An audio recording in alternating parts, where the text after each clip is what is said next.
Welcome to the class.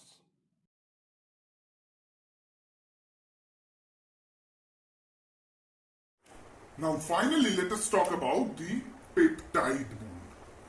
And you can see from the name, this peptide bond, it is somewhat similar with the amide bond. What is amide? Amide is the bond between carboxylic acid and amino group. That is the amide, and it looks like C double bond O NH2 or NH, sorry, NH. So it's CONH. This is the amide bond. If the same thing takes place within the amino acid, that is, say the amino acid is, say this is H, this is H2, and this is R. Okay? So this is R1, this is the first amino acid. And there is another amino acid.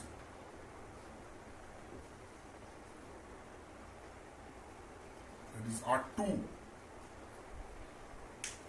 Then one hydrogen from this, that is, if we write this thing as this, it will be better to understand. That is this OH and this H.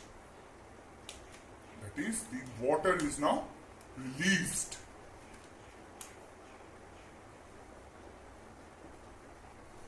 It will create a bond looking like this.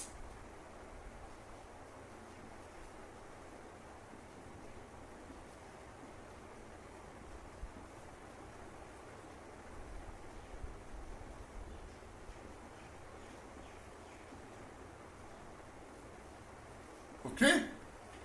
And this CONH, this is nothing but the peptide bond.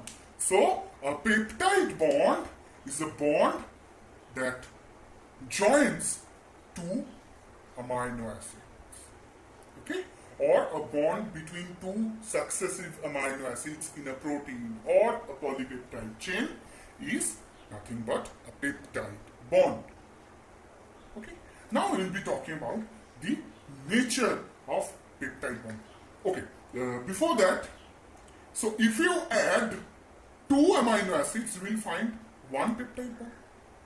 Similarly, if you add three amino acids, you will find two peptide bonds. So if you add, or if you have a polypeptide made up of n number of amino acids, the number of peptide bonds you will have is n minus 1. That is the peptide bond. Often students make mistakes regarding this. Because if you have a peptide made up of n number of amino acids, the number of peptide bond will be n minus 1. Whereas the peptide plane, there is another concept, that is a peptide plane will be equal to the number of the amino acid. Why? The peptide plane is actually this. This is one peptide plane and this is another peptide plane. We will be talking it about later. Now we will be talking about the nature of peptide bond.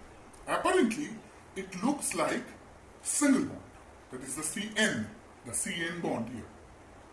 But it is partially double bond, or it has the partial double bond nature. How? There is a lone pair in nitrogen and a resonance actually occurs here. As the lone pairs come here, and as a result, as a consequence, this shift towards this, and it becomes like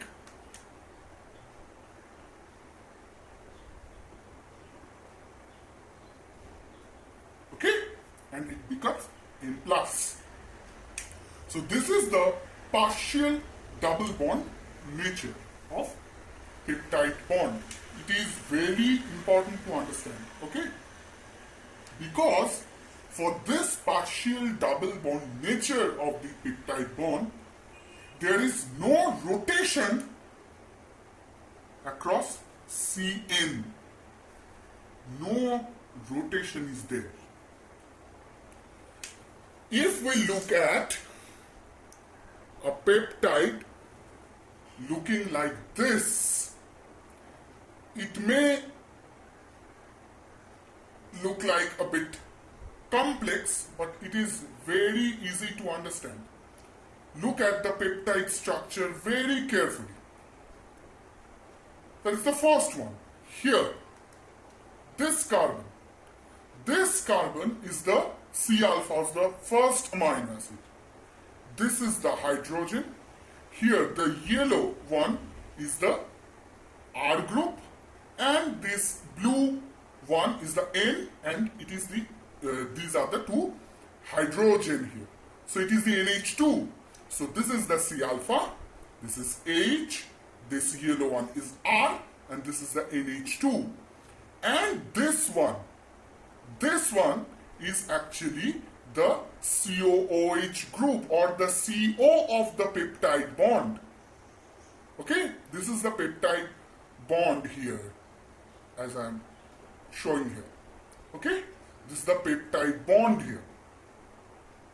It looks like single bond, but as we have discussed that this bond is not at all a single bond, or it has a partial double bond nature. So rotation like this is prohibited. This rotation is prohibited. In nature, you will never find this kind of rotation. Okay? As this is partially double bond. And here, this one is the NH of the peptide bond. Okay? So this is the CO, this one CO, double bond you can see here, and it is the NH. Okay, so CONH is this one. And this one is the C alpha of the next amino acid 2. This is the C alpha here. You can see this is the H here. This one is the H behind the plane. Okay, this one is the H. The R, this is the next R one. As you can see, here the yellow one was the R. Here the red one is the R. This is the R2 of amino acid 2. And this is the COOH. C double bond O, then O, and then H. As you can see here. So this is the structure of a dipeptide. Why dipeptide? 2 amino acids are involved in this structure. Okay? 2 peptide bonds. But in a single, 2 amino acids are there bound together with a single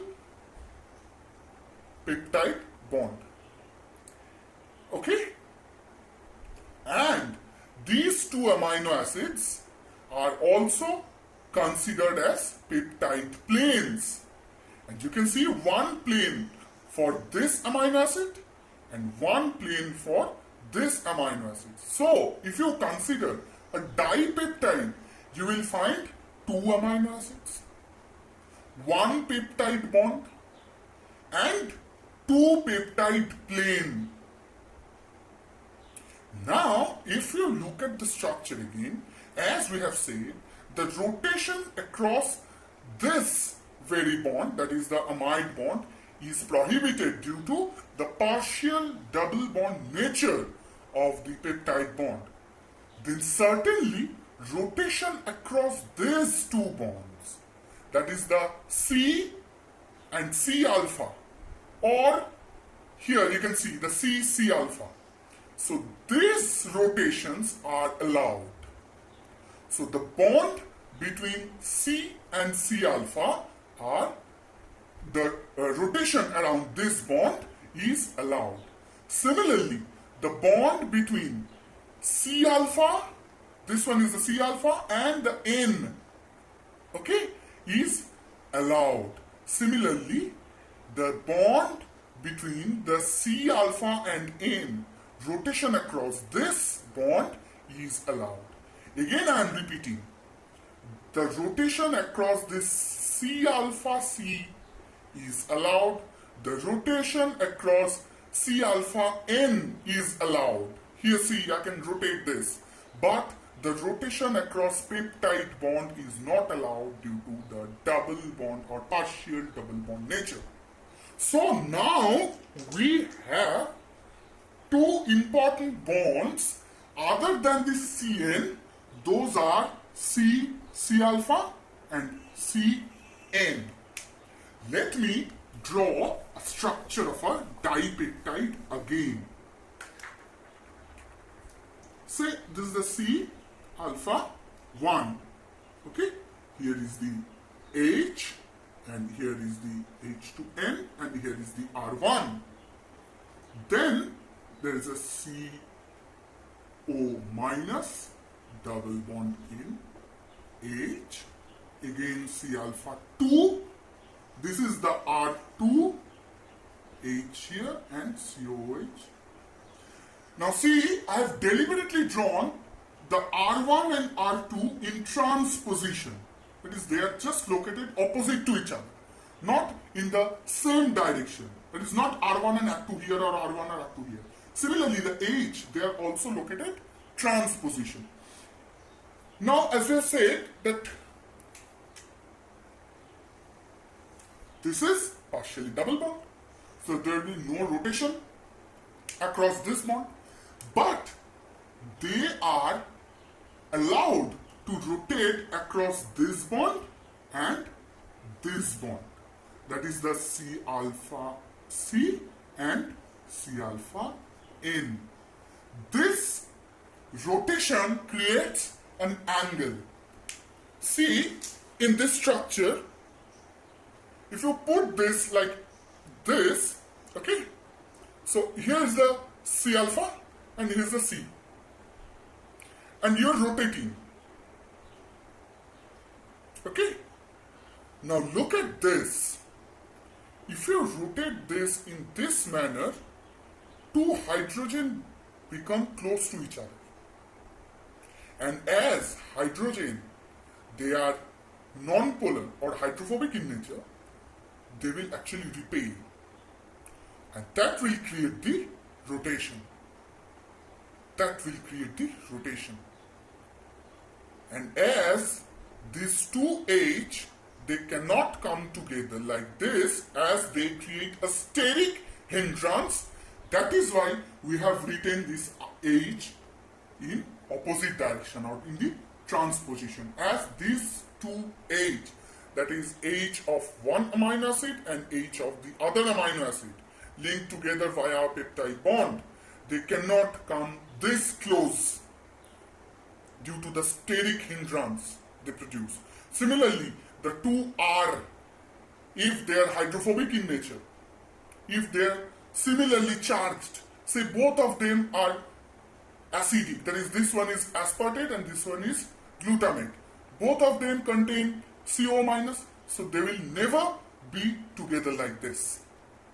Okay, so there is a steric hindrance, and that is why they can rotate freely, and an angle is produced. See, so theoretically we can think they can rotate 360 degree, and this also can rotate 360 degree. So this angle are known as the C alpha C angle, or the rotation across the C alpha C bond, and it creates an angle known as Psi angle, or the Psi bond. Okay, and this one is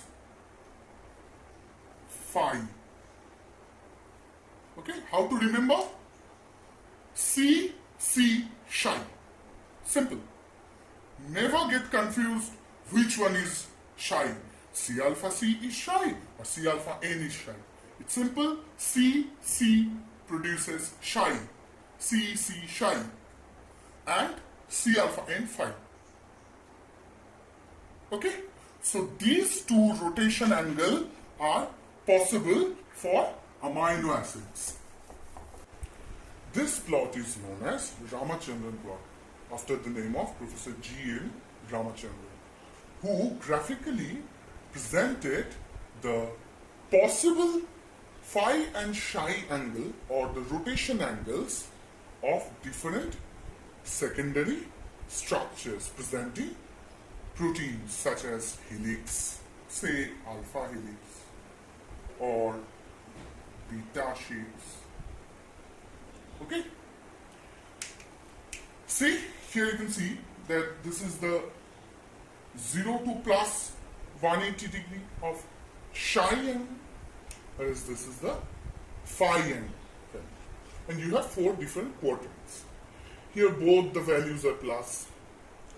Here the psi angle is minus, but phi is plus. So you can find all the different values of phi and psi angle possible here. Now, if I look at particular secondary structures such as beta plated sheet, you will find few definite values confirming that structure as beta shapes. What does it mean? That you have a secondary structure.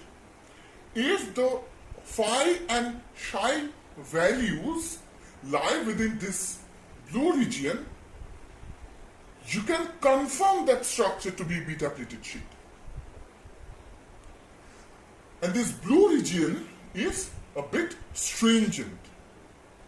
That is, if the values lie within these blue regions, the structure is definitely beta plated sheet. And this green marked region is somewhat extrapolated. That, say, if few values don't lie within these blue regions, just outside that, then you can adjust. That is, these are less stringent values. These are less stringent values. These are also allowed regions, but at a less stringent level. That if the values lie within these regions, then you can say somewhat that this structure is beta plated sheet. But if the values lie within this white region, then definitely it is the restricted region. That is, these are non-bonding regions. These values do not confirm any sort of secondary structures. If you remember the diagram of the peptide bond we have said, then the omega angle is actually 180 degree. That is the peptide bond. The rotation across the peptide bond is 180 degree, and that is the omega. That is the peptide bond. So, due to the partial double bond nature, the omega is constant. So you will have only phi and psi values to be rotated. Okay? So again, I am repeating the fact that these blue marked regions confirm the most possible phi and psi values of the beta plated sheet. Whereas the green marked regions are somewhat possible, that you can extrapolate these values up to this region. Okay?